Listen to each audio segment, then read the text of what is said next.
President Trump delivering on many of his campaign promises in just his first 6 months in office, including the big beautiful bill, which codified the 2017 tax cuts and also boosts spending on the border, the military, and on energy. Republican National Committee Chair Michael Whatley joining us this morning to discuss. Good morning to you, sir. Thanks for joining us. It's good to be on with you, Jan. Big victory for the GOP. You were there, I saw, at the White House celebrating the signing of the bill as well as America's birthday. What does this say about the party and of the leadership of Donald Trump?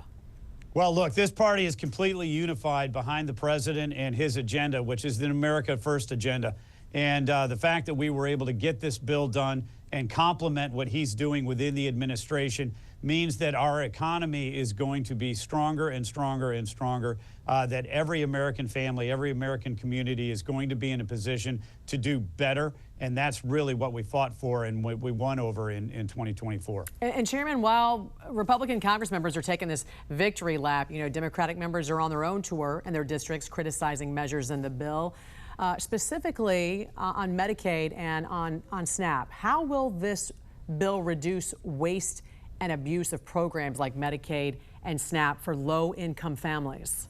Yeah, look, what we're going to do is strengthen those programs by taking people off that should not be on it. We do not need illegal aliens. We do not need waste, fraud, and abuse in these programs. And by setting it up so that we are really, truly protecting America's most vulnerable, we're going to strengthen these programs for everybody that is involved.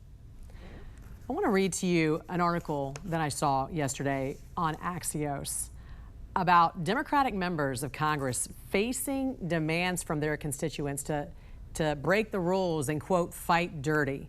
So I want to quote some of this article for you, and I'll get your reaction.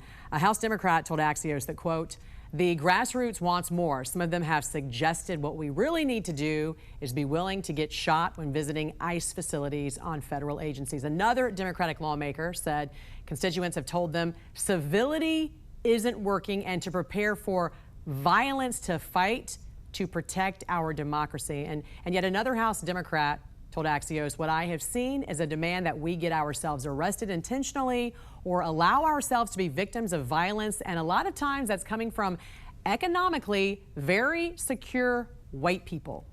What do you make of this, Chairman?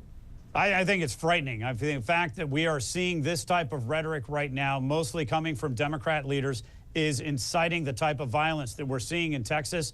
We had, a shooting. We had another group that was arrested for an attempted shooting. The violence that is coming right now is being spurred on by the left. We saw it out in California, where you had Karen Bass, you had Governor Newsom, and others who are out there inciting these riots in California, all across the country right now. The language needs to be toned down. The rhetoric needs to be toned down.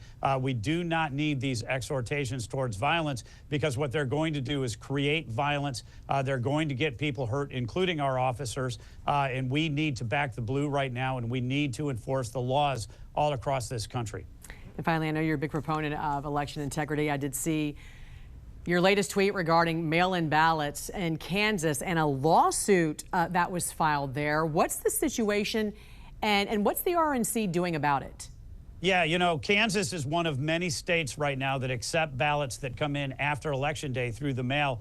And we think that Election Day means Election Day. We want to make sure that we have basic protections for mail-in ballots, including that they come in on Election Day. We also want signature requirements and witness requirements, and we want them in mailboxes, not drop boxes. Having the protections for mail-in ballots is one of critical things that we're pushing on, along with voter ID, making sure that only American citizens can vote, and making sure that states are cleaning up their voter rolls. Yeah, specifically in Kansas, the situation is there is a lawsuit that's being filed. By whom? By us, the RNC and the Kansas GOP, and we're fighting that lawsuit out there to protect the Kansas law, which requires that those ballots need to be in by Election Day. All right. Chairman of the RNC, Michael Whatley, we appreciate you joining us this morning. Yes, ma'am. Thank you. Thank you.